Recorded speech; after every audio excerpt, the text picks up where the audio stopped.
Olá pessoal, bom dia. Olha, eu estou em trânsito, não estou no meu local, né, de costume, então eu estou chamando aqui Dr. Francisco, nosso médico, nosso companheiro, parceiro, para essa live agora pela manhã.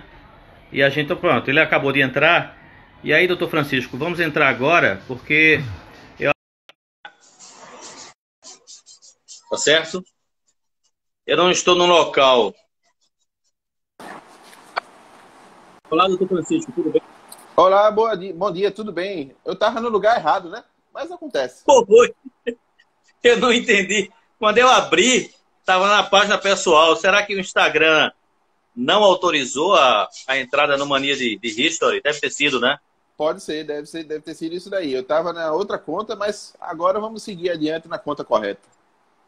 Vamos seguir. Olha, as pessoas que estão entrando agora, eu acho que o Dr. Raul vai entrar agora, está entrando o Igor, Sandra, né? Falar para as Eu peço a pessoas, vocês né, que... que a gente tá Isso, meio que mantendo o bate-papo da gente e tirar as dúvidas de saúde numa situação meio inusitada, mas vamos seguir adiante para sempre ter esse momento presente, né? exatamente. Aconteceu um imprevisto, mas a gente vai manter essa agenda de hoje, que é muito importante, né? E a gente pede para que os amigos que estão entrando agora convidem outras pessoas. Luana, Dr. Raul, todo mundo que está entrando agora, apertem o coraçãozinho aí e enviem esse foguetezinho para chamar outras pessoas para essa conversa super importante. Doutor Francisco, a gente está no mês de agosto. Esse mês ele é muito importante para as mamães, ele é muito importante para as mulheres, né? A gente está num mês O muito mês... importante em relação à promoção de alguns aspectos da saúde, né? Entre Sim, eles, o combate à violência contra a mulher. A violência, querendo ou não, ela é um problema de saúde. E quando ela é dirigida, direcionada e motivada pelo gênero, as mulheres e as pessoas que se sentem do gênero feminino, ela causa ainda mais problemas e ela ainda é mais séria e mais grave do que o que a gente está acostumado a seguir, né? Aqui no Brasil, a gente vive esse flagelo desde a fundação do país. A gente não vive uma cultura de igualdade, uma cultura de paz, de harmonia entre as pessoas de uma maneira geral, mas, sobretudo, a gente vive esse clima de achar que a mulher ela tem um espaço, ela deve ter uma postura de subserviência, uma postura de como se fosse um anexo do homem, quando, na realidade, isso é algo ultrapassado, algo de 1000 anos atrás, algo que a gente deve superar o quanto antes, né? A mulher ela é absolutamente fundamental, ela é o pilar mais fundamental da sociedade e da família. Então, enquanto a gente não tiver a devida reverência, o devido respeito à mulher, a gente não pode se considerar uma sociedade desenvolvida. muito bem. Inclusive, como eu gosto muito de história e nós estamos no Mania de History, Somos dois. pois bem, eu li que até o próprio Aristóteles, olha, na Grécia Antiga, o Aristóteles ele dizia que a mulher era como se fosse um acessório do homem. O senhor acredita que essa ideia perpassou a história, permanece e, de uma certa forma, consolida essa exploração da mulher? Porque o Brasil é extremamente violento em relação ao gênero feminino, né? É um país que não é referência. O Brasil é lamentável. Na realidade, a gente tem referência do contrário. A gente tem referência de violência e de desrespeito à mulher, ao direito da mulher e às minorias. Mas, felizmente, pelo menos nos últimos 20 anos, esse panorama, essa direção, esse shift tem sido dado para mudar esse caminho que a história da gente sempre teve, né?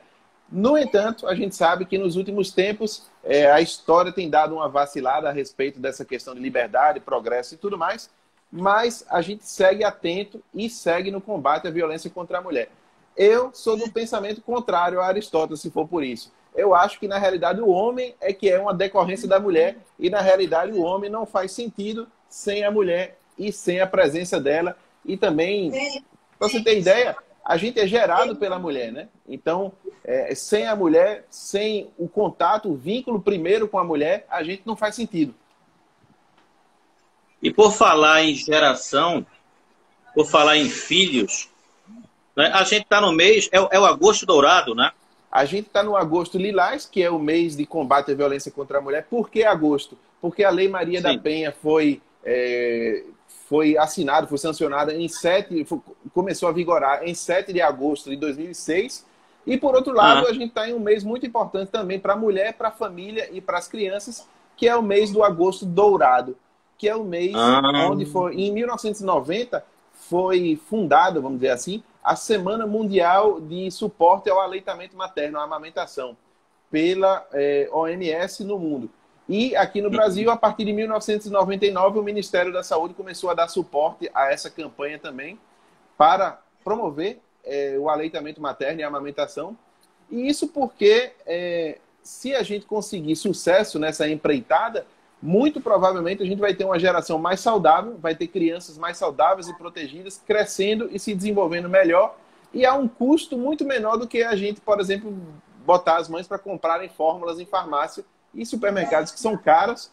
Por exemplo, uma lata de fórmula de leite que a propaganda diz que é ideal ou que não é, pode chegar a custar mais do que R$100. Uma lata que não dá para uma semana. Já o leite materno está ali, é de graça, é perfeito, é ideal para o bebê para quem ela está sendo produzida, né? Lembrando que cada mãe é diferente, então cada leite materno é diferente, cada necessidade de criança é diferente. Então, o ideal não é que a gente tenha uma fórmula padrão para todas as crianças. O ideal é que cada criança usufrua, desfrute do leite materno de que ela tem disponível, né, pela natureza e pela providência divina. É engraçado. A gente se habituou, é quase cultural, a gente tomar leite de gado. Veja bem. E aí eu já ouvi várias pessoas comentando o seguinte: olha, o leite do gado, ele é próprio para o filho do gado. A não ser que a gente tenha nascido bezerro ou boi, o leite de gado não é o ideal para nós. Para falar a verdade, hoje em dia a gente sabe, cientificamente falando, que o leite de gado ele é proscrito no primeiro ano de vida. O ideal, ele é proibido, não é para ser usado. Porque o fato de você usar leite de vaca no primeiro ano de vida aumenta e muito o risco de alergias, o risco de intolerâncias alimentares, o risco de alergias alimentares, os riscos de infecções, o risco de obesidade e outros mazelas mais. Então, para o bom pediatra, o leite de vaca ele é proscrito no primeiro ano de vida. Depois do primeiro ano de vida, você pode, não significa que você deve, mas você pode introduzir esse tipo de alimento. Mas no primeiro ano de vida, ele não é bem-vindo, pelo contrário. Muito bem. Agora, uma outra pergunta, é uma coisa que as pessoas comentam e questionam demais.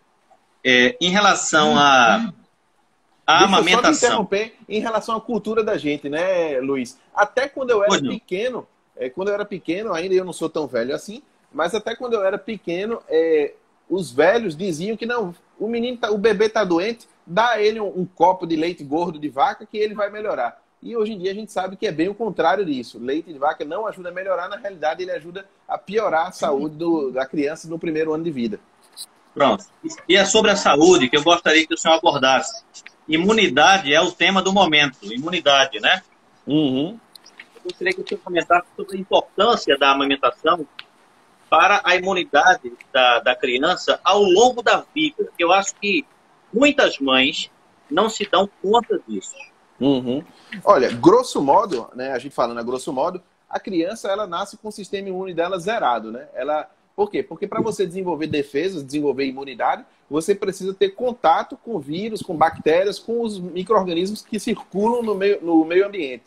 O que acontece é que quando a criança nasce, ela nasce zerada dessas defesas próprias dela, só com defesas que são passadas pela mãe. E as defesas são passadas pela mãe através do leite materno, sobretudo.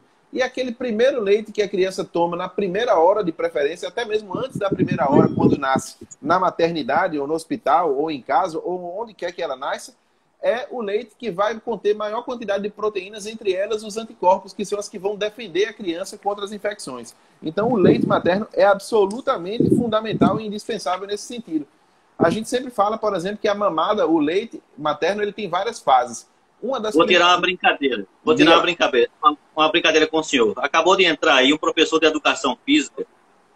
Nós trabalhamos muito tempo juntos, o professor Edson. E ele tem a mania de dizer que foi criado mamando na vaca da mãe dele. Olha, cultura, veja. No passado era assim, porque você tinha aquele mito de que o leite humano, o leite da mulher era fraco e que o leite da vaca era mais forte. E isso tem um problema, veja só. O leite humano, o leite da mãe da gente, ele é projetado pela natureza para ser o ideal para a gente. Então, ainda que você ache, tenha a impressão de que ele seja ralo ou fraco ou qualquer coisa mais, não passa de um mito. Ele é o perfeito, o mais adequado para você. E se o leite da vaca ele parece mais grosso, mais encorpado, muito provavelmente é porque ele tem gordura e nutriente que não são os que são bem-vindos para você e numa quantidade que não são as que são a ideal para você. Então, não mame em vaca, nem em onça, nem em cabra, nem nada. Não precisa mamar em onça, não precisa mamar em nada. Basta mamar no seio da sua mãe. E basta você, né, tentar promover isso daí na sociedade. E outra coisa, mamar em peito de onça não vai fazer de você mais valente, não.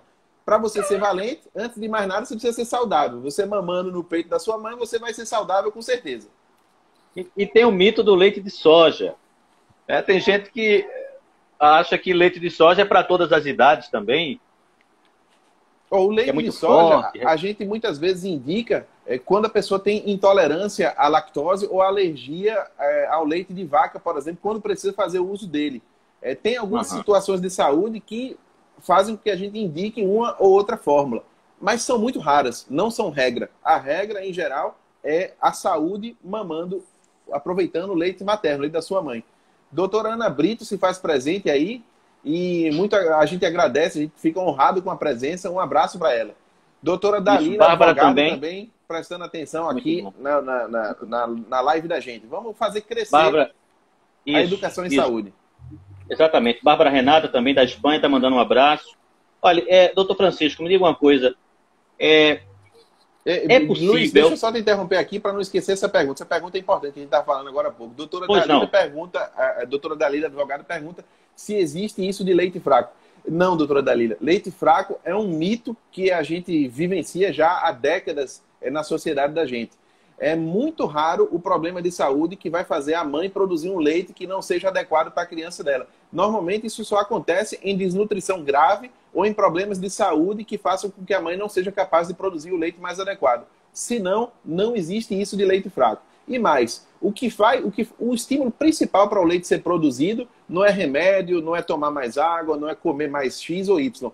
É a criança sugar o seio. A criança sugar o seio vai fazer o organismo da mãe produzir hormônios e substâncias dentro da circulação dela que vão fazer as mamas produzirem mais e melhor leite. Então, o estímulo à sucção, ao bebê amamentando, é fundamental. E fazer daquilo uma experiência confortável, uma experiência que valide, né, o seu momento, uma experiência prazerosa. Porque aí sim, o aspecto psicológico e emocional da questão afeta diretamente a qualidade da amamentação. Sim. Agora, é possível que uma criança também sofra algum tipo de reação em relação ao leite materno? Ao leite da própria mãe? É possível, por exemplo, em crianças que têm intolerância ou alergia a alguns componentes que podem estar presentes ali. Mas é muito raro, não é regra. Vamos dizer assim que é uma criança a cada 100, a cada 200, coisas desse tipo. Não é a regra, então não precisa se preocupar com isso. E, em geral, se a criança está apresentando algum problema, a culpa não é do leite. A alimentação da mãe, a importância da alimentação da mãe justamente para que esse leite seja mais saudável. Tem relação? A gente falou disso ontem, né, Luiz, na Grande Rio aqui. A presença do nutricionista, o planejamento nutricional, ele é sempre importante para tudo e para todas as faixas etárias, para toda a vida da gente. Então, se você tiver capacidade de ter um planejamento nutricional que supra as suas necessidades da criança, lembrando que quando você está amamentando, você está se alimentando ou está alimentando dois, você própria e a criança. Então, você precisa de um acompanhamento e de uma sustância, como diz o povo da gente, nutricional adequada. Então, é muito importante que isso seja observado e contemplado devidamente. Agora, por que foi que eu lhe perguntei isso? Eu escutei isso ontem, o senhor na Grande Rio, inclusive eu deixei um comentário, porque a minha preocupação, doutor Francisco, é com as famílias, as mães de baixa renda. As mães que se alimentam muito mal, as mães que não podem se alimentar melhor porque não têm condições de se alimentar melhor. E tem as mães também que são usuárias de algum tipo de droga. Aí eu lhe pergunto, onde é que entra aí o poder público?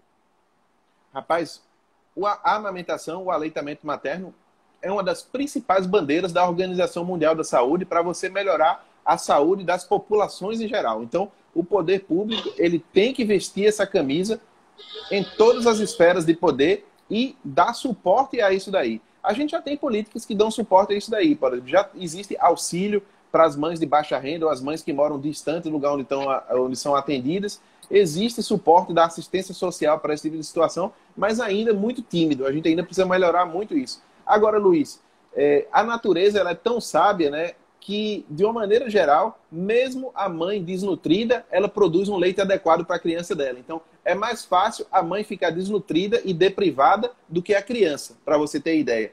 Só em caso de desnutrição grave é que isso daí vai passar para a criança também. Por isso que até mesmo o pessoal de baixa renda e que tem dificuldades nutricionais, é importante que prova os filhos com o leite materno. Porque não vai ter condições de comprar, porque não existe fórmula ideal para ser comprada para a criança e não existe dinheiro para isso nas pessoas que têm baixa renda.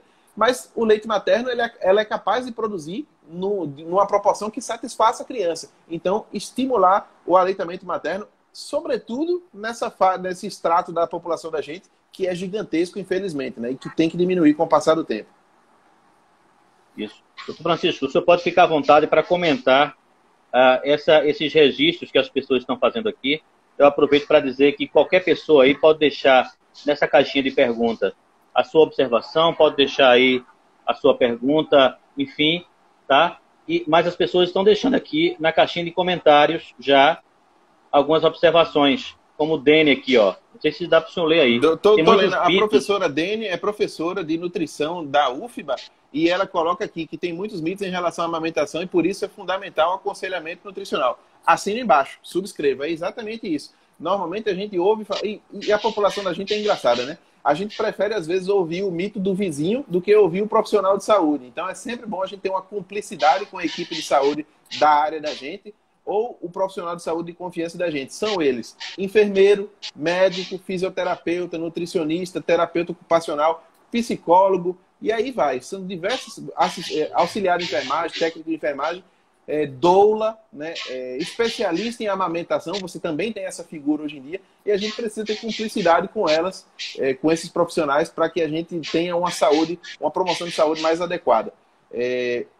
Para você ter ideia, também nas cidades maiores, infelizmente nas cidades pequenas não tem, mas a gente tem bancos de leite e pessoal específico para apoiar o aleitamento materno e a promoção desse hábito.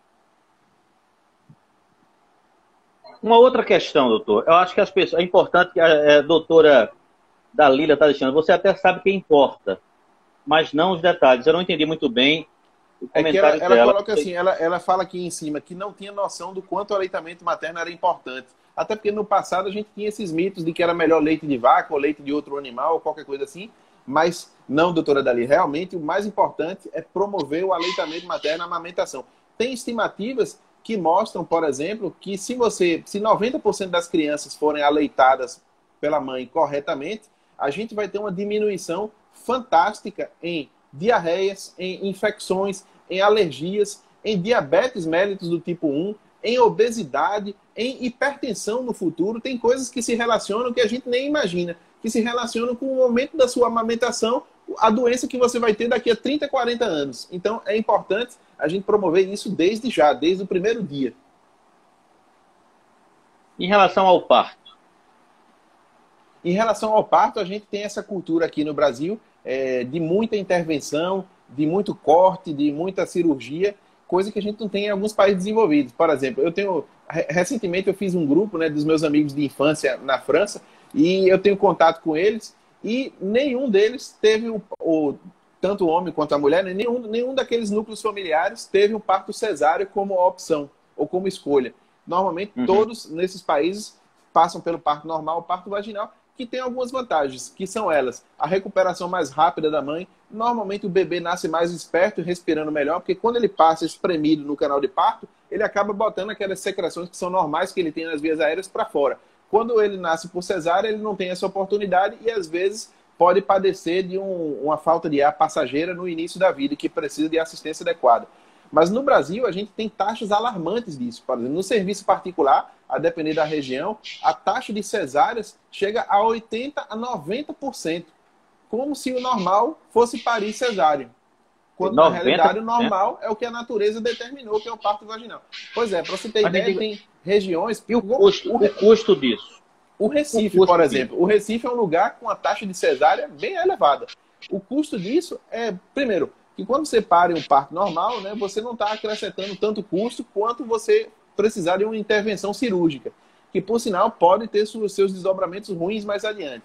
Claro, a gente entende, por conta da cultura, por conta da falta de uma assistência adequada ao parto normal, que as mulheres às vezes se sintam mais seguras nesse sentido, mas não é exatamente o que a natureza projetou e nem é o que a medicina preconiza.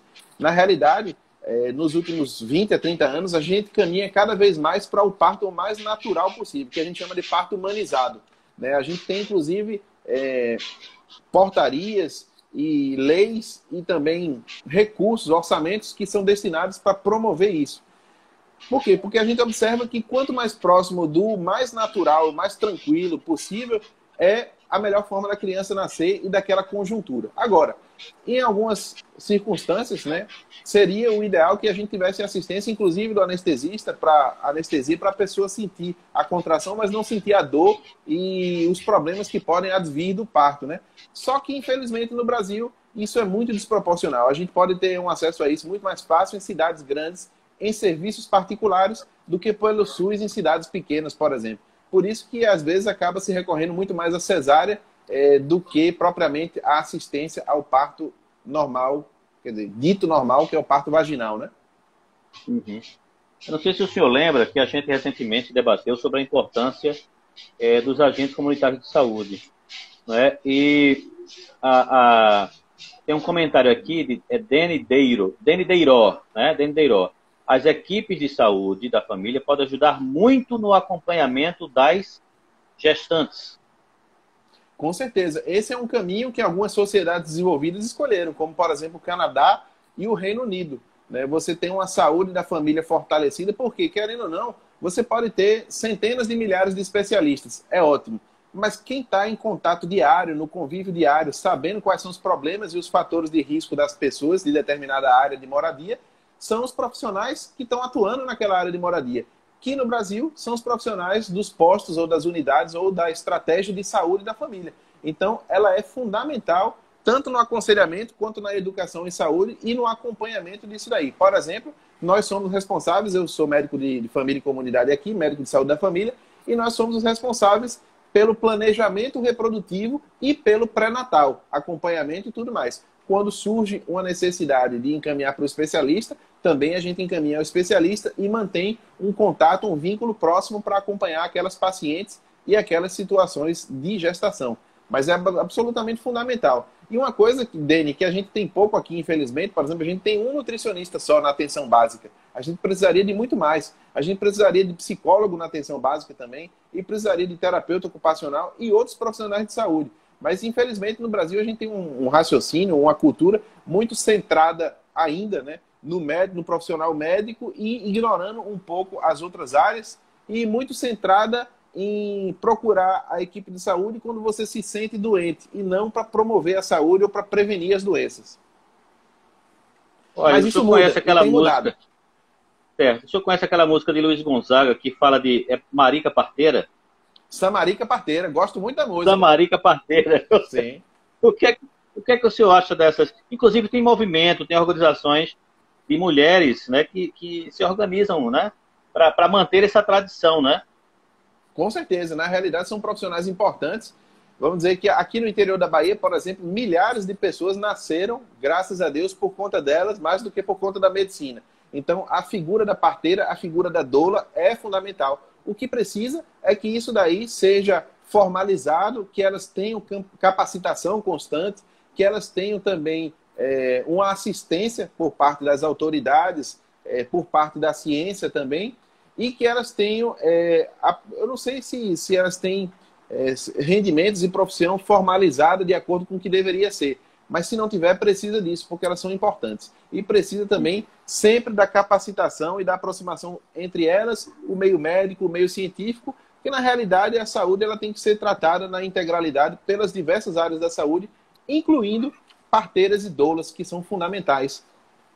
Aliás, gravidez e parto, né, é, vamos dizer assim, a primeira fase da vida de qualquer ser humano. Então, é uma fase que tem que ser acolhida e tratada com a maior seriedade e com o maior carinho possível. E a assistência, a qualidade da assistência. Doutor Francisco, fique à vontade para ler essas perguntas, essas colocações que estão sendo postadas aí. Se o senhor estiver lendo, enxergando com facilidade, fique à vontade. Senão, eu posso ler para o amigo, viu?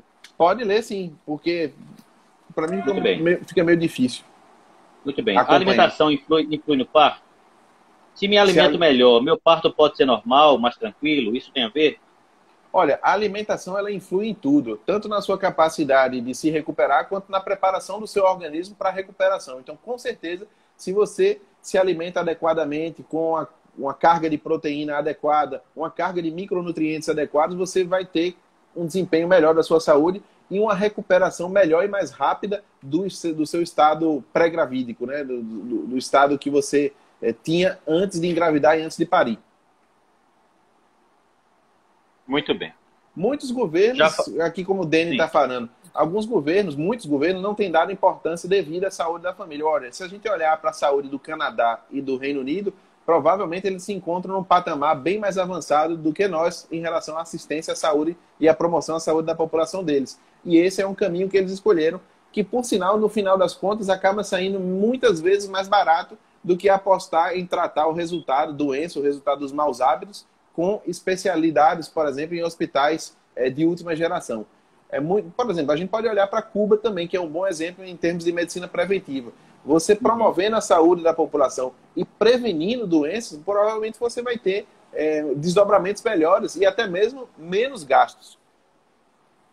Olha, eu vou lhe fazer uma pergunta, me perdoe, eu sou leigo totalmente nisso aí, e talvez muita gente até me acompanhe nesse raciocínio. Eu acompanhei 2 partos presencialmente e um deles eu quase que desmaio. Veja só.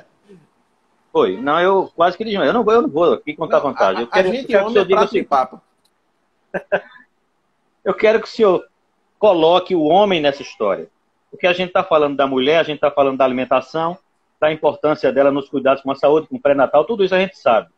Mas parece-me que a presença da família do homem também é fundamental nesse processo. Eu gostaria que o senhor incluísse os homens aí. E, infelizmente, né, a cultura da gente favorece exatamente o contrário. Parece que o homem só vai lá, deposita a semente, depois se pica fora, pica a mula, e depois só precisa trabalhar fora de casa e trazer dinheiro para dentro de casa. Não é isso que a gente preconiza na saúde, né? O filho, né, o concepto é filho e é produto e é fruto dos dois. Então, a gravidez é dos dois, o parto é dos dois, a amamentação é dos dois. Não só os dois, como os 2 núcleos familiares que se juntaram e escolheram aquela união.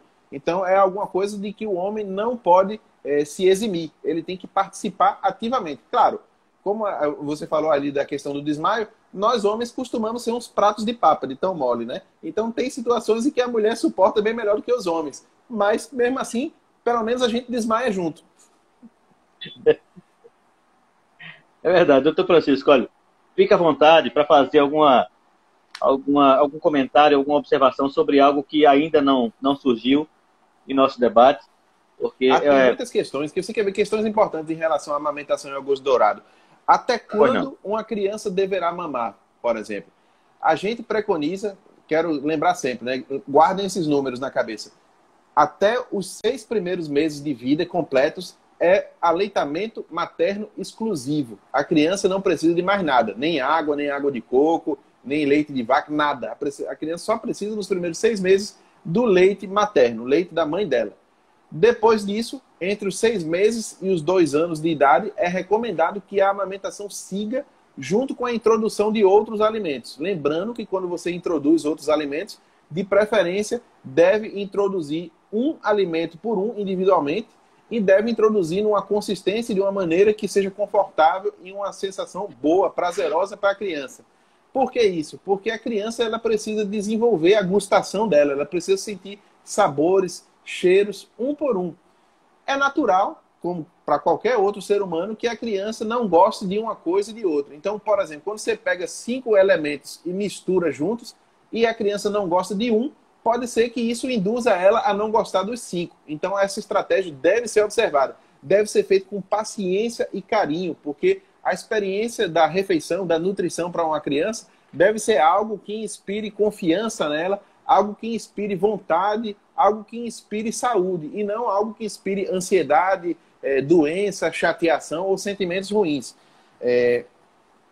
Além disso, você tem hoje outro ente chamado amamentação tardia. Você pode seguir, se for confortável para a mãe, para o bebê, e se for adequado para a conjuntura familiar, a amamentação ela pode seguir, de acordo com a OMS e o Ministério da Saúde, até os 4 anos de vida ou até mais, por exemplo. Então, deve se atentar para esses tempos. Não tem problema. Mas meu filho está já com 2 anos e pouco e ainda quer mamar. Se aquilo for confortável e conveniente para você e para ele, problema nenhum. Pode seguir até quando for necessário. Mas lembrando que depois dos primeiros 6 meses, aí o leite materno já não é suficiente por si só. Se você der só leite e não introduzir outros alimentos, muito provavelmente vão faltar alguns nutrientes para o seu filho, como, por exemplo, o ferro. E ele vai desenvolver anemia por conta disso. Então, é importante a introdução de novos alimentos a partir dos 6 meses de vida, né? E é importante que você siga e respeite essas estratégias. Tenha paciência. Lembrando que um filho não é só você parir, jogar no mundo e se vire. Um filho é uma escolha de vida. A partir daquele momento, é o que eu sempre digo, pessoal, não é para apavorar ninguém, mas a partir do momento que você escolheu ter um filho, o seu sono jamais será o mesmo se você for um pai responsável. Você só vai dormir e só vai ter tranquilidade, serenidade, quando você souber que está tudo em ordem, que está tudo bem e que foi feito o melhor possível pelos seus filhos. E você deve participar disso. Olha, a gente está debatendo isso aqui no Instagram. Eu quero deixar claro que vai ficar gravado e todas as palestras, todos os bate-papos que ocorrem aqui com o Dr. Francisco, elas têm uma repercussão muito grande. Inclusive, de todos os vídeos, o seu é o que tem mais visualizações pós-exibição ao vivo aqui, porque as pessoas gostam muito dessas informações. E aí eu fico pensando, se as pessoas correm atrás dessas informações pelas redes sociais, pelo Instagram, pelo Facebook, já imaginou, doutor Francisco, se esse tema fosse recorrente nas escolas do Brasil inteiro? Falta muito isso. Aqui a gente tem até escolas ou colégios, ou particular e público, que chama a gente de vez em quando, mas a gente tem muito pouca sintonia. Apesar de existir um programa chamado Educação em Saúde, ela existe muito pouco. Você vê que, acho que o maior pecado da saúde da gente é a falta de educação em saúde. Na maior parte das vezes, e não é culpa delas. As pessoas, o cidadão comum, ele não tem a obrigação de conhecer tudo sobre a saúde dele. Mas seria interessante que a gente tivesse políticas públicas e que isso fosse um eixo da nossa atenção à saúde. Porque uma pessoa que conhece bem o seu organismo, conhece seus fatores de risco, sabe como ele pode agir para promover a própria saúde, é uma pessoa que provavelmente vai ser muito mais saudável do que aquela pessoa que não sabe nada. Quero lembrar, não é culpa dela, né? Não é culpa do cidadão comum isso. Precisa de organização, né, de políticas de saúde que promovam isso. Uma vez que você promove isso, as pessoas se envolvem. Tanto é que elas buscam informação a respeito. Quer ver uma pergunta importante aqui? De novo, doutora Dalila, advogada. Ela colocou que vê muitas mulheres tomando medicação para estimular a produção de leite. Isso interfere na qualidade? Olha, em geral, tem algumas medicações que são usadas para isso, nada muito cientificamente comprovado, mas que, no geral, são bem toleradas pelas crianças. Então, elas não interferem mal tanto assim. Agora, o que mais propicia a produção de leite não é nem remédio, nem nada, doutora Dalila. É a sucção do seio pela criança. Quando a criança suga o seio, o organismo da mãe vai produzir mais prolactina e mais ocitocina, por exemplo, e essas substâncias vão fazer com que mais leite sejam produzidas pelas glândulas mamárias e mais leite seja ejetado também. Então, o mais importante é o momento da amamentação. A criança sugando, a boa pega, aquele bom contato entre mãe e filho é o que vai fazer o leite ser produzido, sobretudo. E tem que ter paciência. Quero lembrar que, por exemplo, sobretudo quando nasce de cesárea. Quando nasce de cesárea, o estímulo do parto normal com produção de ocitocina é o que faria ejetar o leite com mais facilidade.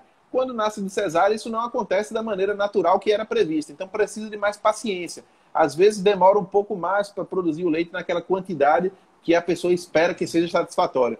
Mas aquele leite que a pessoa acha que é ralo, que parece um líquidozinho sem muito conteúdo, é um dos mais importantes na amamentação. É o colostro, por exemplo, é o leite mais carregado de proteínas e de defesas para o seu filho, de anticorpos, por exemplo, que vão proteger o seu filho de infecções já a partir da primeira mamada. E é importante que a primeira mamada seja o quanto antes. Nasceu, mamou. Por que isso? Porque essa proteção já vai ser passada para ela, já vai ser criado um vínculo entre mãe e filho, e é o primeiro vínculo que ele vai ter de relação com o meio ambiente, de relação com a sociedade. E é importante que esse vínculo seja sempre reforçado positivamente e estimulado. Lembrando que o vínculo não é só mãe e filho, o vínculo é filho-família, através da mãe. Então tem que estar presente o resto da família também, o pai, e aí vai. Isso. Tem uma perguntinha aí na caixinha, eu vou abrir, mas antes eu queria também que o senhor aproveitasse e comentasse sobre a vaidade feminina. Porque tem mulher que diz o seguinte: olha, eu não vou amamentar não, porque eu vou ficar com os peitos arriados. Queria que o senhor colocasse alguma observação a respeito disso. Olha, Vera Lúcia de Escada, minha neta, 1 ano e 3 meses, ainda mama. A mãe trabalha. Como é que ela deve fazer? Às vezes ela não come nada, Vera está preocupada com a netinha dela.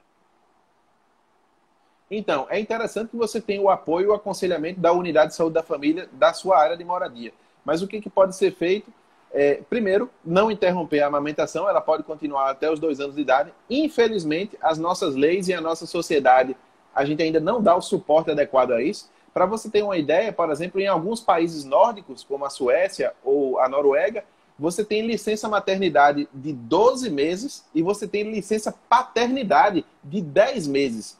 E lá, o pai que é visto se eximindo de cuidar do filho, né, saindo na rua, ou até mesmo aquele pai que quer trabalhar antes de terminar a licença paternidade, ele fica sendo mal visto. Ele fica sendo visto como mau exemplo.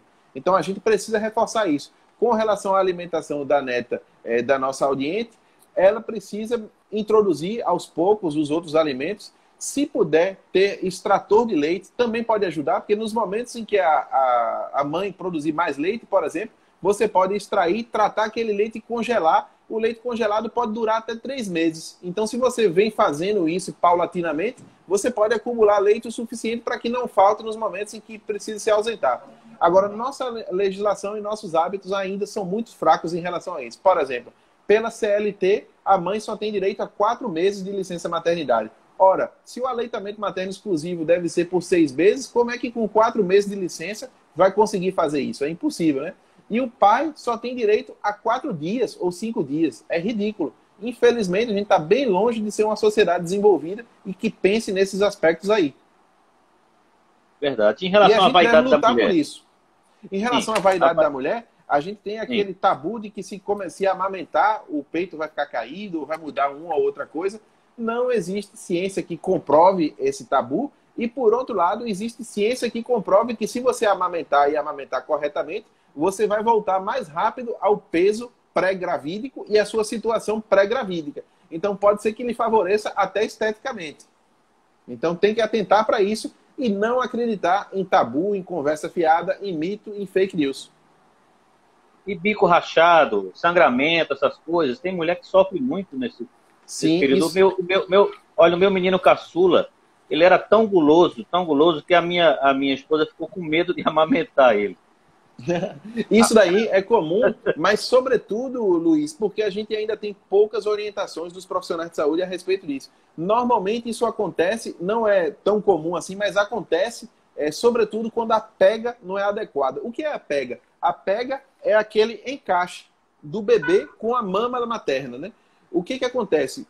A fissura, as rachaduras, as feridas, elas acontecem sobretudo quando o bebê ele pega só o mamilo. O bebê ele tem que pegar a areola toda. Porque quando ele pega a areola toda, a mama vai entrar dentro da boca dele e a língua dele vai funcionar como uma ordenhadora automática. E aí o leite vai ser ejetado sem causar trauma à mama da mulher. Então é muito importante que se observe o conforto da posição, a posição em que o bebê fica em relação à mãe e a pega. Se a pega não for adequada, se você tiver alguma dificuldade, procure orientação para isso. Hoje em dia, a gente tem profissionais de enfermagem treinadas em orientar como é a melhor forma de amamentar. E, além disso, nos bancos de leite você tem esses profissionais. Então, se você está tendo dificuldade, procure ajuda e assistência. não padeça ou não pereça diante disso, porque não é para acontecer assim. Apesar de ser uma coisa fora do normal, uma coisa que no início pode gerar uma certa surpresa ou desconforto, não é para ser doloroso ou desconfortável a ponto de ser uma experiência ruim, entendeu? Olha, parece-me que Pernambuco tem a maior doadora de leite materno do Brasil. Salvo engano, ela mora em Quipapá. E eu conheço o esposo dela, virtualmente, pessoalmente eu não conheço. A gente conversa de vez em quando, né? Ele é professor, inclusive. O que é que o senhor acha dessas campanhas de doação de leite materno? É fundamental. Eu acho que a gente difundir bancos de leite materno, estimular essas campanhas, assim como doação de sangue, por exemplo. Infelizmente, a gente ainda tem muito pouco e a gente só tem nas cidades grandes. Para você ter ideia, Luiz, se eu quiser doar meu sangue, eu preciso andar 350 quilômetros para Barreiras para poder doar o sangue. Mesma coisa com leite materno. A gente não tem bancos de leite materno universalmente distribuídos, são muito restritos, mas lembre-se, apesar de ser raro... Em Recife só tem no IMIP, né? Pois é, para você ver como é um absurdo um negócio desse. E se não fosse o IMIP e a história que o IMIP construiu, assim como o Hospital das Clínicas, o Hospital Universitário Oswaldo Cruz, talvez nem isso a gente tivesse. Você veja que a gente precisa melhorar, crescer muito a respeito disso. Em relação a banco de leite no interior, eles praticamente não existem. Então, a gente tem que semear, né, essa discussão e promover isso daí, porque é fundamental. Lembrando aqui que não é comum que a mãe não consiga produzir leite para os seus filhos, mas o fato de não ser comum não significa que não existe. Então, tem mãe que não consegue, e o leite que é ideal para a criança, para o ser humano de 0 anos até os 2 anos de idade, até os 6 meses, sobretudo, é o leite materno. Então, se a gente conseguisse difundir isso e o excesso que umas produzem pudesse suprir a falta de outros, seria o ideal. E veja que tem mulher que produz tanto leite que precisa ficar ordenhando e tirando, senão aquilo ali gera dor e até mesmo aumenta o risco de infecções. Doutor Francisco, eu vou lhe fazer uma pergunta, mas é mais no sentido da mobilização para que esses temas, e esse em particular, chegue a mais gente. Olha, eu estava em uma reunião, em uma live da Academia Pernambucana de Medicina. Eu percebi, inclusive, foi a convite do Dr. Raul Manhães de Castro, né? Eu fiz várias perguntas, fiz várias intervenções, nenhuma foi sequer lida ou mencionada. Eu não quero fazer uma crítica aqui aos membros da academia. Mas faça. Sabe por quê? Uma coisa que a gente observa, por exemplo, eu estudei na UFPE. Uma coisa que é bastante clara, que às vezes a pessoa que está lá dentro não percebe, é que a gente interage e envolve muito pouco a população. A gente não acolhe a população como deveria. Então ela não se sente parte. Aí você vê esses discursos bestas, bobos, de combate à universidade pública, como se fosse alguma vantagem combater a universidade pública. E às vezes isso daí ganha realce e popularidade simplesmente porque a população não se sente parte, não se sente acolhida. Então deve sim ser uma crítica, uma cutucada aí nos meus pais, aí, por exemplo, e nos outros professores que estão presentes. A gente tem que buscar formas de alcançar. Eu quero lembrar aqui, por exemplo, o exemplo daquele que me deu o nome, São Francisco de Assis. O que foi que São Francisco de Assis fez na religião católica, por exemplo? Ele pegou, no momento que era tudo muito distante, em latim, não envolvia o povo, sobretudo o povo das classes mais baixas, e quis alcance, quis que a religião tocasse as pessoas. É isso que a gente deve buscar fazer enquanto médico, na academia e em outros setores do conhecimento e da ciência. A gente deve buscar alcançar as pessoas. Muito bem. Deixa eu abrir a caixinha de mensagem aqui. Doutor Raul, Francisco, esse termo, isso daí, lembra um cara. Bom, não sei se... Eu acho que ele deu uma alfinetada. Isso daí. Bom, fique à vontade para comentar. Mas assim, voltando... Eu queria que esclarecesse, eu não sei nem que cara que lembra. Se for o que eu estou pensando, é melhor a gente nem perder tempo. Bom, se for ele, é melhor a gente nem perder tempo com esse daí. É melhor a gente voltar para o nosso tema, que é saúde e educação, educação e saúde. E aí eu queria mais uma vez destacar a importância desse trabalho públicas, que nós fazemos. Vamos fazer uma reverência à universidade pública, né? Não vamos só cutucar os professores, meus pais e os professores. Sim. A crítica que eu fiz foi a academia, mas assim, eu sei que a maioria dos profissionais que fazem a saúde pública no Brasil são devotos a essa prática de contato com a sociedade, né? Com certeza, mas a gente deve buscar aprofundar isso daí. Por exemplo, a universidade pública no país ela é responsável pela produção de 90% ou mais da ciência no país. De maneira que o setor privado não contribui em quase nada com a ciência do país. Só que a população não faz, em geral, não faz ideia disso. Não sente como isso toca o dia a dia da gente. E isso toca o dia a dia da gente em tudo, constantemente. É verdade. Ontem eu estava conversando com um jornalista brasileiro que mora hoje em Portugal e ele estava elogiando esse trabalho nosso. Eu digo nosso porque envolve muita gente. Envolve o senhor, envolve o doutor Francisco, a doutora Tereza Deiró, os nossos amigos da África, doutor Mário Chamo, que está entrando. Ontem entrou Mucaca, né? Os professores que entram nessas lives importantes. E eu tenho certeza, doutor Francisco, que cada um que entra aqui é um multiplicador dessas informações. É um trabalho de formiguinha, mas que vai dar um formigueiro gigantesco. Foi isso que ele falou. Ele disse, olha, as formiguinhas sempre vencem no final. Sempre vencem no final. Doutor Francisco, nós já chegamos aqui são 11 horas e 4 minutos. Nós já estamos pertinho do final dessa conversa importante. Sobre a amamentação, sobre a importância de se tocar no tema violência contra a mulher, não é só em março, é o tempo todo, todos os dias do ano, não é? Porque é um absurdo, é uma vergonha que o Brasil seja referência nisso, né? E combate à violência contra a mulher, aleitamento materno e combate à pandemia é todo dia, não é só em um mês. Deixa eu só responder uma pergunta aqui da doutora Dalila, advogada. Ela perguntou quando a mulher engravida, qual seria o passo a passo para ter uma boa sequência. O ideal, doutora, é que a pessoa, antes mesmo de engravidar, planeje a sua reprodução, planeje o seu aspecto reprodutivo. Então, antes mesmo de engravidar, procure a saúde da família, da sua área de moradia, ou seus médicos de confiança, obstetra, ginecologista, para você planejar. Porque, por exemplo, até mesmo o uso do ácido fólico, né, que é uma vitamina simples, vai fazer com que seu bebê tenha menos risco de ter problemas no tubo neural, na formação do sistema nervoso. Então, o fato de você planejar e se antecipar essas coisas vai gerar muito melhores resultados. Aí, quando você for confirmada a sua gravidez, você vai começar o pré-natal. No pré-natal, você vai consultar com o seu médico pelo menos uma vez por mês no início, quando chegar mais perto do fim, uma vez a cada 15 dias, e quando chegar perto mesmo do fim, uma vez por semana pelo menos, vai consultar o nutricionista, vai consultar o odontologista, o seu dentista é importante, porque problemas dentários podem trazer repercussões ruins na gravidez e no parto também. Então você tem que planejar tudo isso e seguir essa sequência direitinho se você quiser ter, vamos dizer, sucesso garantido, ou pelo menos próximo do garantido, né? Porque na medicina não existe 100%, não tem como a gente garantir 100% nada, mas pelo menos tem como a gente melhorar o aspecto. Sim, com certeza, tem que estamos falar pertinho também, do final. Papai olha botando aí. aqui, a gente tem que promover também, falar do trabalho importante de Dr. Hildo Azevedo e do Renato Dornelos na Academia Pernambucana de Ciências, que é fundamental para a gente promover ciência, difundir ciência, acolher a população e fazer a população ver que ela é parte fundamental disso. Muito bom.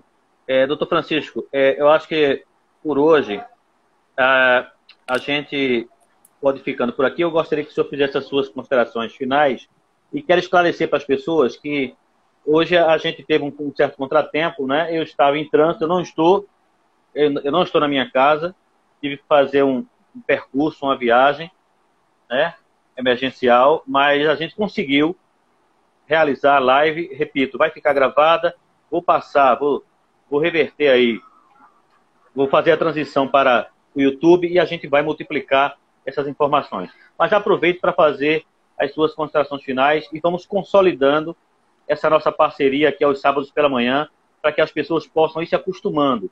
Todos os sábados pela manhã estaremos aqui promovendo educação em saúde, saúde e educação. E aí... Exatamente isso. O que a gente não pode é deixar a peteca cair, né? Então, por isso que hoje foi meio atribulado, mas com o tempo a gente vai melhorando e tornando a coisa um pouco menos amadora, né? E lembrar ao pessoal que está assistindo e ouvindo a gente que estaremos todo sábado de manhã nesse horário discutindo sempre temas importantes e relevantes no cotidiano da gente, promovendo educação, saúde, filosofia e artes, por que não? Até porque medicina também é uma arte. Antes de ser ciência, foi arte. E continua sendo. Muito bem, muito bom. Doutor Francisco, muito obrigado mais uma vez. Agradecimentos especiais às pessoas que entraram, ficaram conosco até agora, seguraram a peteca, muito legal. Peço a todos que depois compartilhem junto conosco essas informações. Saúde e paz para todos nós e um excelente fim de semana, não é isso? Isso, bom fim de semana para o pessoal. Prestem sempre atenção em informações de saúde, busquem a educação em saúde, para a gente não ficar simplesmente à mercê do que acontece com o corpo da gente, para a gente ser um agente ativo da promoção da nossa própria saúde. E a doutora Dalila falou aqui na OAB, na Comissão da Mulher, se convidar, é um prazer para nós falar em qualquer lugar que seja, promover saúde, educação e saúde. Então, um abraço para todos, um beijo para a doutora Alane, para minha família também, e um abraço para você, Luiz, até a próxima. Bom fim de semana. Muito obrigado. Olha, só um avisozinho, o senhor estará conversando com profissionais de educação física da Faculdade de Escada, não é? E também minha reverência à Academia de Medicina. Não pode esquecer que eu sou médico, sim. E minha reverência ao pessoal da Academia de Medicina. Sim, a gente vai falar para o pessoal da Faculdade de Educação Física de Escada, né? Sobre a importância da atividade física na saúde, na promoção à saúde. Então, vai ser um momento importante. Agora, no dia 4 de setembro, se eu muito não me engano. Mas a gente vai divulgar. Com certeza. Um abraço, doutor. Um abraço, até logo. Valeu. Até a próxima. Deus quiser.